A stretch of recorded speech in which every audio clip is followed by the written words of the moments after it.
स्वयंवर कथा है कक्षा 11 का, बहुत ही कठिन पाठ है ये। कुछ बच्चों को नहीं बल्कि अधिकतर बच्चों को ये पाठ जो है दिक्कत कर जाता है। तो आज हम उसी को लेकर के आए हैं। खंड परस को शोभिजै, सभा मध्य को दंड, मानहु शेषु अशेष धर, धरन हार बरिबंड। खंड परस को शोभिजै, सभा मध्य को दंड, मानहु शेष अशेष धर, धरन हार बरिबंड। बरिबंड का अब एक एक मीनिंग आप समझ लीजिए। खंड परस, खंड परस का अर्थ है शिव, यानी कि जिसको हम महादेव बोलते हैं। शोभिजय का मतलब जानते हो, सुशोभित, शोभायमान है। सभा मध्य माने सभा के मध्य में। कोदंड माने होता है धनुष। कोदंड का अर्थ क्या है? धनुष, ठीक है। मानव माने मानो, शेष, शेष अशेष, अशेष माने समस्त, और शेष माने जो थोड़े से बचे हैं। शेष, शेष माने शेषनाग, ठीक है। शेष माने नाग, शेषनाग। अशेष माने समस्त। धारणहार माने धारण करने वाले।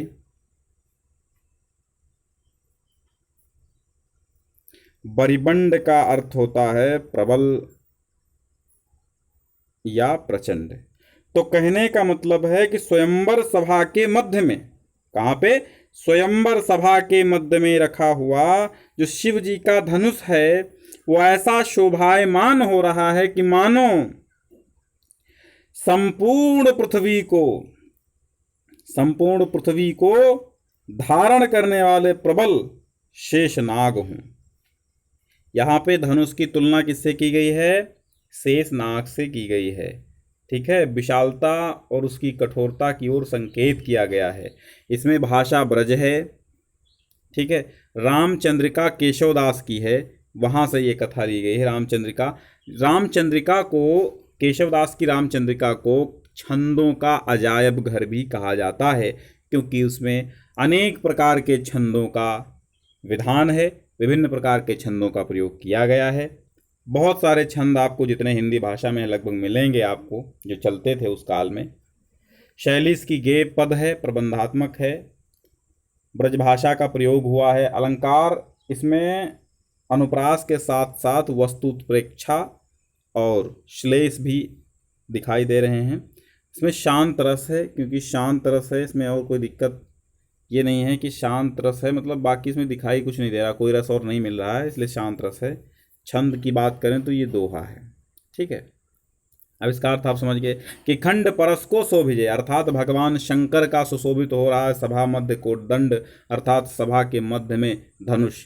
तो मानो शेष अशेष, शेष माने समस्त शेषनाग, अशेष माने संपूर्ण, धर माने धारण करने वाले, अर्थात संपूर्ण शेष पृथ्वी को, संपूर्ण पृथ्वी को धारण करने वाले शेषनाग। धरणहार माने धारण करने वाले, शेषनाग। धरणहार बरिबंड माने, बरिबंड का अर्थ क्या होता है? प्रबल, प्रबल और प्रचंड, पृथ्वी को धारण करने वाले शेषनाग के समान हो, शेषनाग के समान हो, उस धनुष का ऐसा वर्णन किया है। अब सवैया अगला छंद है कि शोभित मंचन की अवली, गजदंत मई छवि उज्ज्वल छाई, ईश मनो वसुधा में सुधारी, सुधाधर मंडल मंडी जोनाई। और तामह के शवदास विराजत, राजकुमार सब सुखदाई। और देवान स्यों जनो देव सभा, शुभ सिय स्वयंवरु देखनु आई, सिय स्वयंवरु देखनु आई। शोभित मंचन की अवली, गजदंत मई छवि उज्ज्वल छाई, ईश मनो वसुधा में सुधारी, सुधाधर मंडल मंडी जोनाई। तामह केशव दास विराजत, राजकुमार सब सुखदाई। देवन सो जनु देनु सभा, अरे देवन सो जनु देव सभा, शुभ सिय स्वयंवरु देखनु आई, सिय स्वयंवरु देखनु आई। शोभित मंचन की अवली। शोभित का मतलब सुशोभित हो रही है, जल्दबाजी नहीं करना, धीरे धीरे समझिए। शोभित का मतलब सुशोभित हो रही है, मंचन माने मंचों की, अवली का अर्थ है पंक्तियां। वहां पे सीता का जो स्वयंवर हो रहा है उसकी शोभा का वर्णन यहाँ केशवदास कर रहे हैं। वो कहते हैं कि गजदंत मई, गजदंत माने हाथी के दांत की निर्मित मंचों की पंक्तियां सुशोभित हो रही हैं। शोभित मंचन की अवली गजदंतमयी, छवि उज्ज्वल छाई। तो आपको इतना पढ़ना है कि शोभित मंचन की अवली गजदंतमयी और फिर छवि उज्ज्वल छाई।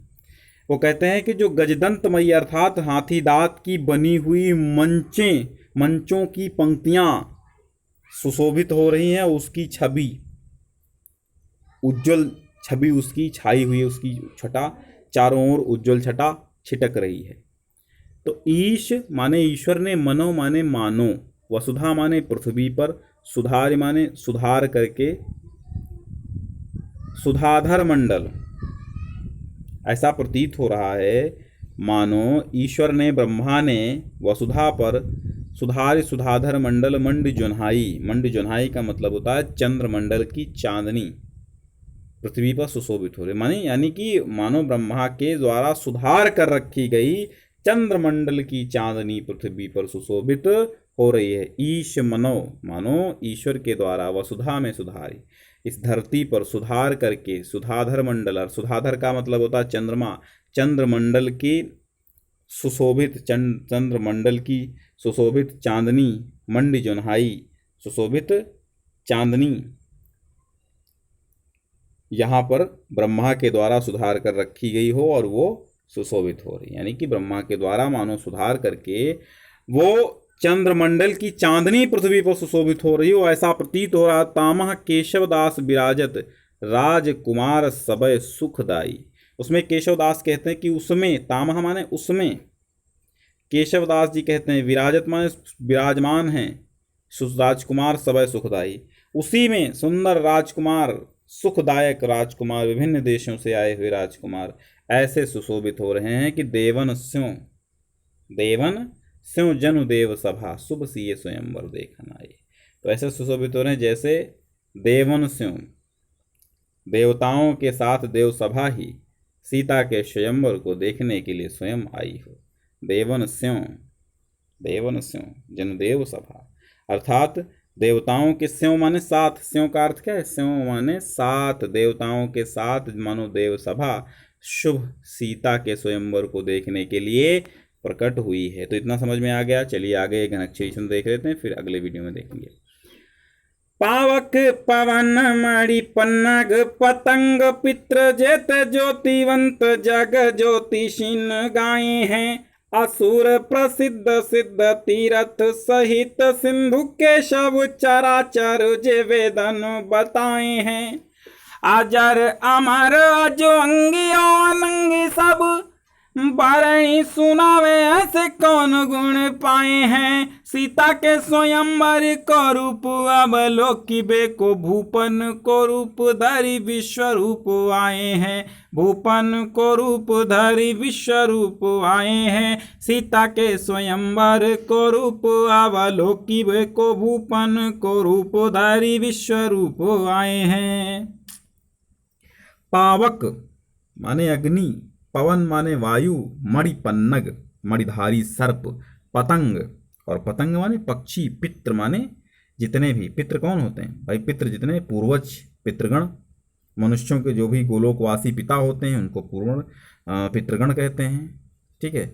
आदि जेते माने जितने, ज्योतिवंत, ज्योतिवंत माने प्रकाश से युक्त, जग माने संसार में, ज्योतिषी माने ज्योतिषियों ने, गाय माने बताए हैं। जितने भी प्रकाश से युक्त प्राणियों का वर्णन ज्योतिषियों ने किया है वह सब आए हुए हैं। असुर प्रसिद्ध सिद्ध, ठीक है, असुर भी आए हैं और प्रसिद्ध सिद्ध, इतना एक में। असुर यानी कि राक्षस और प्रसिद्ध सिद्ध लोग, तीर्थ सहित सिंधु और तीर्थों के साथ सिंधु माने सागर, एवं केशव दास कहते हैं कि चराचर, चर और अचर जितने प्राणी होते हैं वेदों ने बताए हैं। जितने वेदों में जितने चर और अचर प्राणियों का उल्लेख वेदों ने किया है वे सभी आए हैं। सभी अजर अमर, अजर और अमर। अजर माने कभी बूढ़े ना होने वाले, अमर कभी मरने ना होने वाले, कभी ना मरने वाले, अज जो कभी अजन्मे हैं, जो अजन्मे हैं, ठीक है, आज अजन्मा जो अजन्मे हैं, अंगी शरीरधारी और अनंगी और अशरीरी। अंगी माने शरीरधारी और अनंगी माने अशरीरी, जो शरीर धारण बिना शरीर वाले सब आए हैं। बरणी सुनावे ऐसे कौन गुण पाए हैं, बरणी सुनावे ऐसे कौन गुण पाए हैं। विविध रूपधारी इतनी बड़ी संख्या में आए हैं, उनके गुणों का वर्णन करने की क्षमता किस कवि में है। ऐसे कौन गुण पाए, ऐसे कौन गुण पाए हैं, ऐसे कौन से कवि हैं जिन्होंने गुण पाए हैं जो इनका वर्णन करके सुना सकें। और सीता के स्वयंवर के रूप अवलोकिबे को, सीता माता के स्वयंवर के रूप को अवलोकिबे अर्थात देखने के लिए भूपन को रूप धरि विश्व रूप आए हैं। भूपन को रूप धरि राजाओं का वेश बना करके वहां पर विश्व रूप आए हैं। विश्व के विविध रूपधारी, विश्व रूप माने संसार के जितने भी रूपधारी हैं सब सीता के स्वयंवर को देखने के लिए आए हैं। चलिए एक सवैया और देख लेते हैं कि सातहूँ दीपाहूँ के आवनी पतिहारी रहे जिया में जब जाने 20 व्रत भंग भयो सो कहु अब केशव को धनु ताने शोक की आगी लगी परिपूरन आई गए घनश्याम बिहाने। जानकी के जनकादिक के सब फूल उठे तरु पुण्य पुराने। जानकी के जनकादिक के सब फूल उठे तरु पुण्य पुराने। सातहूँ दीपहूँ के अवनी पतिहारी रहे जिय में जब जाने। अर्थात आचार्य केशव कहते हैं कि सातों दीपों के अवनी पति माने राजागण हारी अर्थात पराजित हो रहे हैं जब जी में जाने। जब ये मन में विचार किया तो जनक ने अपने मन में ये सोच लिया कि अब तो निश्चित ही मेरी 20 विषय व्रत भंग भयो। 20 विषय माने 20 विश्वा, और 20 विश्वा मतलब पूरी तरह 20 विषय व्रत भंग भयो अर्थात संपूर्ण व्रत ही भंग हो गया, पूरा 20 विश्वा व्रत मेरा भंग हो गया। सो कहो अब केशव को धनुताने।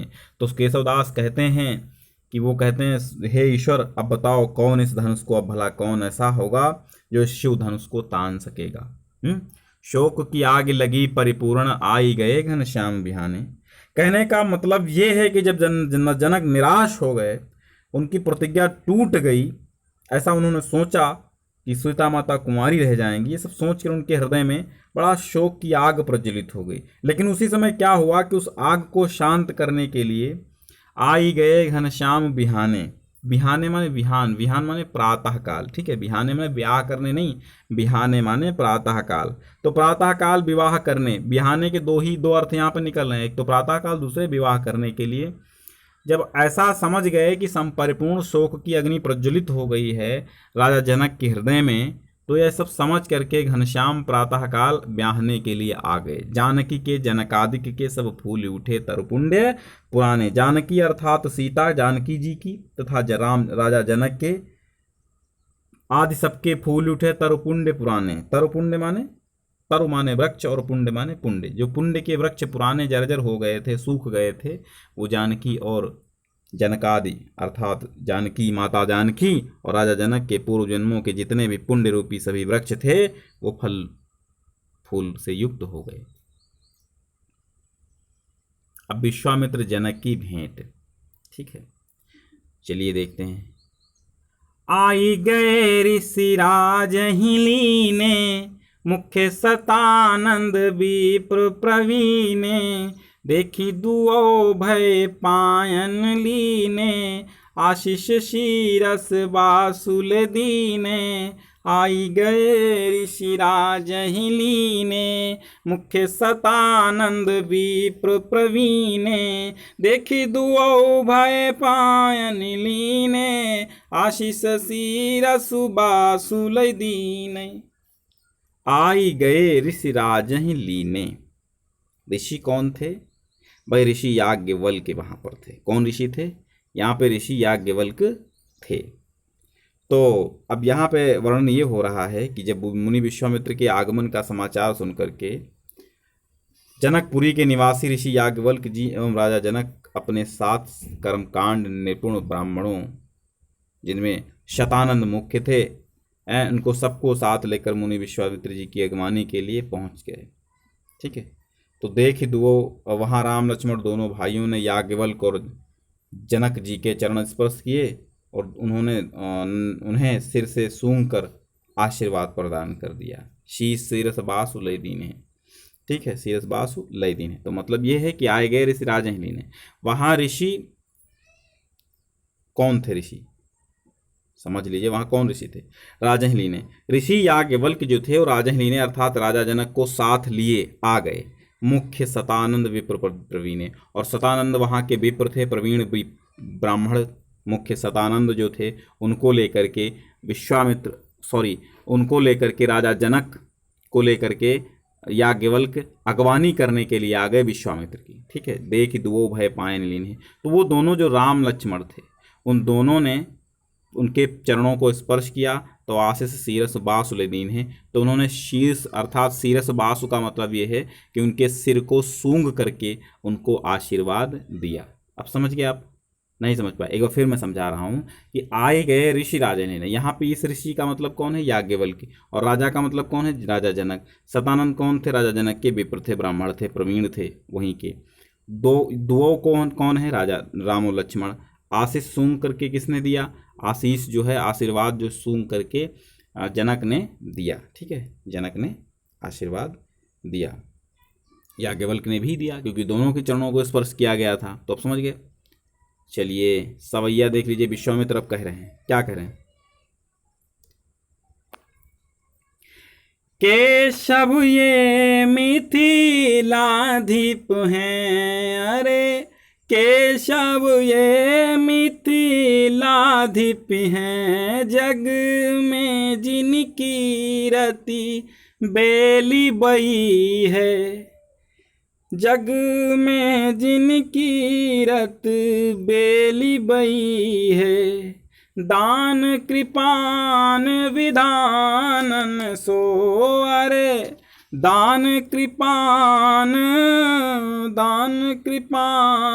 विधानन सो, सिगरी वसुधा जिन हाथ लई है, अंग 6-7 8 भव, तीनों लोक में सिद्धि भई है, वेद त्रयी अरु राज श्री, हाँ वेद त्रयी अरु राज श्री, परिपूर्णता शुभ योगमयी है, केशव ये मिथिलाधीप हैं, जग में जिनकी रति बेली बई है, वेद त्रयी अरुराज श्री, परिपूर्णता शुभ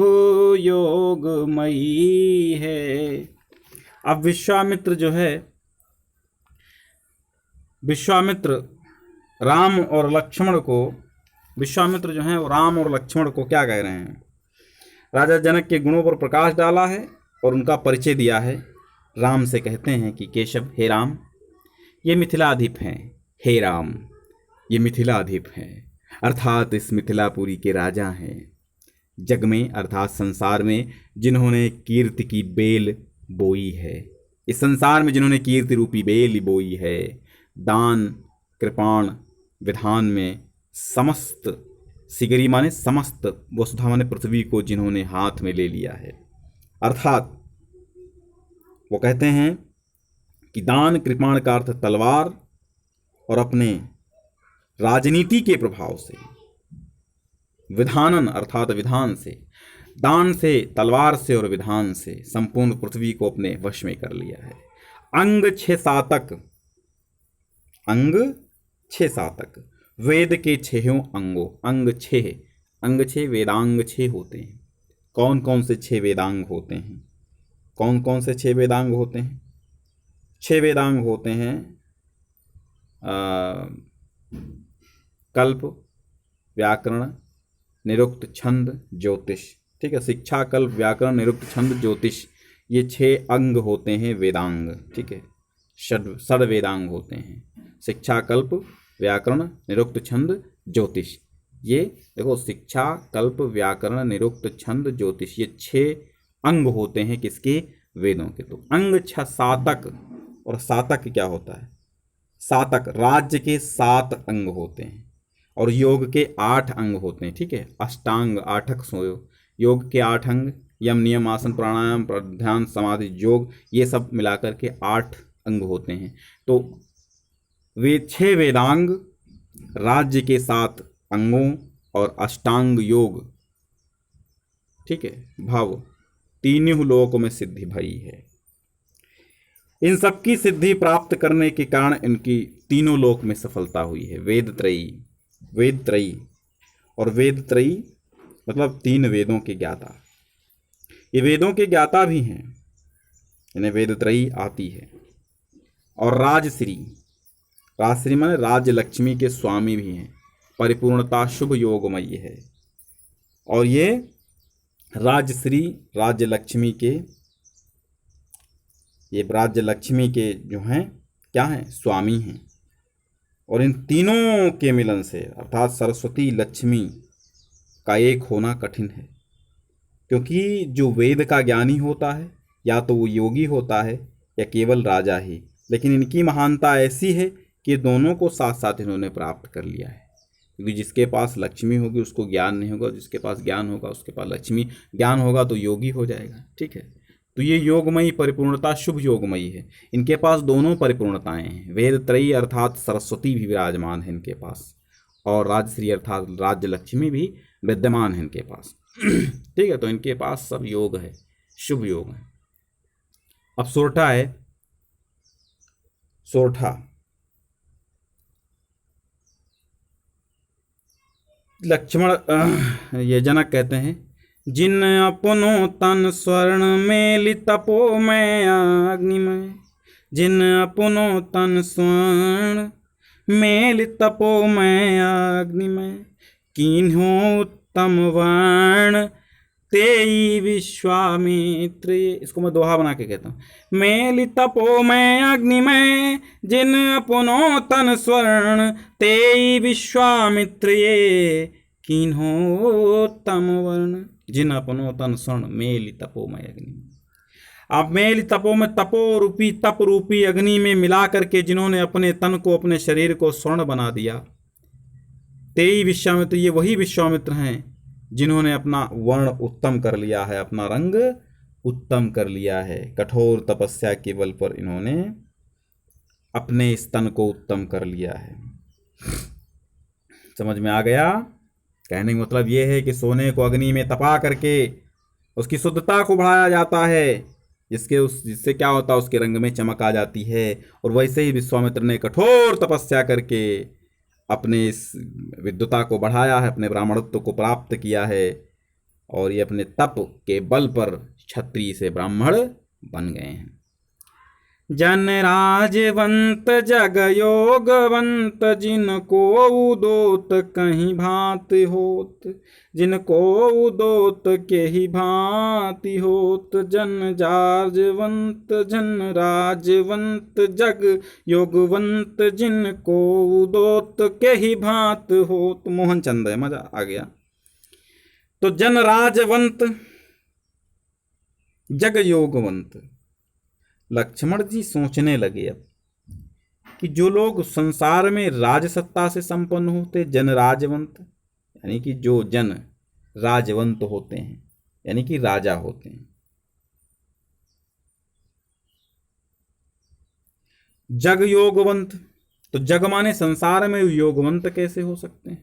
जन राजवंत, जो राजा होता है, राजवंत, जो व्यक्ति राजा होता है, जग योगवंत, वो संसार में योगी कैसे हो सकता है? और जिनको उदोत, जिन को उदोत के ही भांत होत, जिनको उदोत के ही भांत हो। और कहने का मतलब यह है जो राजा होते हैं वो राजा रहते हुए योगी के उदोत माने अभ्युदय कैसे संभव है इस संसार में, और योगी होते हुए भला राजा होना कैसे संभव है? ये बात मेरी समझ में तो आती नहीं। कई भांत होत जन राजवंत जग योगवंत, जो जन संसार में राजा होता है फिर इस संसार में योगवंत कैसे हो सकता है, और जिनको उद्योत उनका अभ्युदय कैसे हो सकता है? कहीं बात जो जो योगी होता है वो राजा कैसे हो सकता है? कई भांत हो किस किस प्रकार हो सकता है? ये मुझे मेरी समझ से परे परे है, लक्ष्मण कह रहे हैं। अब विजय छंद है। श्री राम कहते हैं सब छत्रिनवानी काहू खुई नक्ष बेजनादिक बात डगे, सब छत्रिनवादी काहू हुई न छुए बिजनादिक बात डगे, न घटे न बढ़े निशिबासर के शवलोकन को तम तेज बगे, न घटे न बढ़े निशिबासर के शव लोकन को तम तेज भगे, भव भूषण भूषित होत नहीं मदमत गजादि मसीन लगे, नज मदमत गजादि मसीन लगे, जलहूँ थलहूँ परिपूर्ण श्री निमके कुल अद्भुत ज्योति जगै, ज्योति जगै, सब छत्रिन आदि काहू हुई न छुए बिजनादिक बात डगे। अब श्री राम कहते हैं, क्या कहते हैं? बिजनादिक का अर्थ देखिएगा, बिजनादिक का मतलब होता है पंखे आदि की, बिजन, बिजन जिसको तो बिजन माने पंखा। तो सब छत्रिन आदि दे काहू हुई। अब लक्ष्मण भैया आश्चर्यचकित हैं कि जो योगी हो सकता है वो राजा कैसे हो सकता है, और जो राजा हो गया वो योगी कैसे हो सकता? तो लक्ष्मण कहते हैं कि महाराजा वो सॉरी श्री राम कहते हैं कि हे लक्ष्मण, ऐसी बात है कि महाराजा श्री निमि के कुल में, महाराज श्री निमि के कुल में राजा जनक के रूप में एक अलौकिक ज्योति प्रकाशित हो रही है, जिसका प्रकाश जल और थल में परिपूर्ण रूप से फैला हुआ है। और सभी क्षत्रियों ने इस प्रकाश को छूने का प्रयास किया। सब क्षत्रिन आदि वे काहू हुई न छुए बिजनादिक बात डगे। सब क्षत्रियों ने उस प्रकाश को छूने का प्रयास किया। निमि के कुल में जनक पैदा हुए, और ये जनक अलौकिक हैं, प्रकाशमान हैं, अलौकिक अलग प्रकाश से परिपूर्ण है। तो सभी क्षत्रियों ने इस प्रकाश को छूने का प्रयास किया, अर्थात सभी क्षत्रिय इसे जैसे इन जैसे बनने की कोशिश की, परंतु कोई भी इसमें बिजनादिक बात डगे, मतलब हुई न छुए, कोई छू नहीं पाया, कोई छू नहीं पाया। इस ज्योति की विशेषता ये है कि पंखे आदि की हवा से डगमगाती नहीं है। बिजनादिक बात डगे, ये बात ऐसी है, ये प्रकाश ऐसा है कि बिजनादिक बात डगे, न छुए न छुए न छुए बिजनादिक बात डगे, अर्थात ये पंखे के स्पर्श से ये प्रकाश डिगता नहीं है। न घटई न बढ़ई निशिबासर केशव लोकन को तम तेज भगे। और ये तपस्या का इनके, ये तपस्या का बल ऐसा है कि ये ना तो घटता है, ये ज्योति का प्रभाव ये कि नहीं पड़ता उस पर, और ये ज्योति जो है ना घटती है न बढ़ती है, दिन रात एक जैसी रहती है। और लोकन को, कई लोगों का, तीनों लोकों का गहन जो अंधकार है वो समाप्त हो जाता, वो नष्ट हो जाता है। भवभूषण भूषित होत नहीं मदमत गजादि मसी न लगे। भवभूषण, भवभूषण का मतलब होता है इस महादेव का आभूषण अर्थात राख, भवभूषण। भवभूषण भूषित अर्थात सांसारिक ऐश्वर्य में, सांसारिक धन में, भूषित माने सुशोभित, होत नहीं मदमत गजादि मसी न लगे। मतलब कहने की ये है कि जो इस सांसारिक धन रूपी राख में नहीं चढ़ पाती, इस ज्योति में सांसारिक धन रूपी राख भी नहीं कभी चढ़ पाती, न मदमस्त हाथी रूपी वैभव की कालिमा ही दिखाई देती है, न मदमत गजाद की मसी, मसी माने स्याही न लगे। और इस रोशनी, इस प्रकाश में क्या होता है कि किसी भी मदमस्त हाथी रूपी, मदमस्त हाथी रूपी वैभव की कालिमा, मसी माने स्याही, वैभव की काली स्याही कभी नहीं लगती है, और जलहूँ थलहूँ परिपूर्ण श्री निमिके कुल की अद्भुत ज्योति जगह। निमि माने अर्थात ऋषि निमि के, श्री निमि के कुल की अद्भुत ये ज्योति प्रकाशित हो रही है। जल में थल में सभी जगह ये परिपूर्ण ज्योति निमि के कुल के से प्रकाशित हो रही है। अद्भुत ज्योति ऐसी है जिसका प्रकाश सर्वत्र फैला हुआ है। समझ में आ गया? या आपको नहीं समझ में आया होगा, एक बार फिर से समझा देते हैं।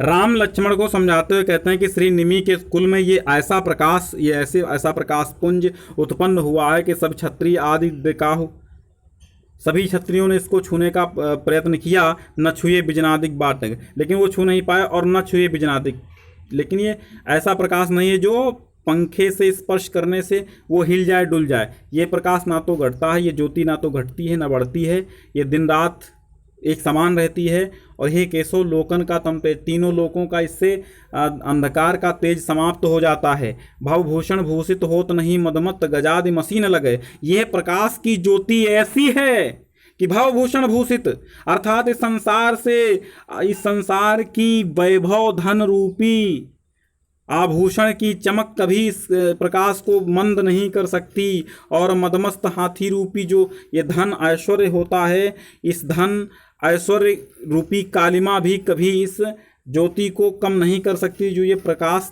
जो तप की ये ज्योति है, जल में थल में हर जगह परिपूर्ण निमि के कुल की ये अद्भुत ज्योति है, ये कभी मंद नहीं पड़ सकती। अब तारक छंद एक पढ़ लीजिए, फिर ये वीडियो समाप्त करते हैं और अगले वीडियो में फिर हम आपको बताएंगे। जनक कह रहे हैं, यह कीरति और नरेशन सो है, यह कीरति और नरेशन सो है, सुनि देव अदेवन को मन मोह है। हमको बपुरा सुनिए ऋषिराई, सब गाँव 6 तक की ठकुराई। यह कीरति और नरेशन सो है। यह कीरति और नरेशन सो है मतलब कहने की यह है कि श्री राम और विश्वामित्र जी के द्वारा अपनी प्रशंसा जब सुनी राजा जनक ने, तो राजा जनक द्वारा उनके प्रति कृतज्ञता का भाव प्रदर्शित किया गया। यहाँ पे मतलब वो कृतज्ञ हो गए कि हाँ चलो भाई आपने मेरी तारीफ की तो मैं कृतज्ञ हुआ। तो कहते हैं ये कीरति और नरेशन सो है। कहते हैं हे श्री राम, ये कीरति, ये कीर्ति जो है, निमि की वंश की कीर्ति का गुणगान आपने जो किया है, वो तो इस वंश के अन्य राजाओं के लिए ही शोभनीय है, इस वंश के अन्य राजाओं के लिए ही शोभनीय है।